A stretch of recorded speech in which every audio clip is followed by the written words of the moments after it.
ଆଜି କିଏ କହିଲା? କାହାକୁ କହିଲା? ଠେକୁଆକୁ। ଠେକୁଆ ନା କଣ? ଲାଲୁ।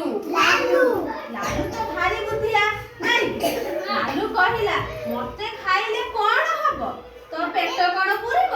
କାହାକୁ କହିଲା? ଅଜଗରକୁ କହିଲା। ଲାଲୁ କହିଲା ତୁ ମତେ ଖାଇଲେ କଣ ତୋ ପେଟ ପୁରିବ?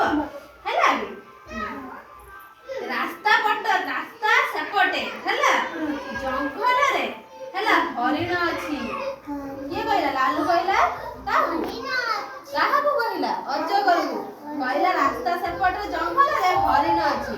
ମୋ ସାଙ୍ଗେ ସାଙ୍ଗେ ଧୀରେ ଧୀରେ ଚାଲ, ମୁଁ ହରିଣ ଖାଇବାକୁ ଦେବି। ହେଲା ଲାଲୁ ରାସ୍ତା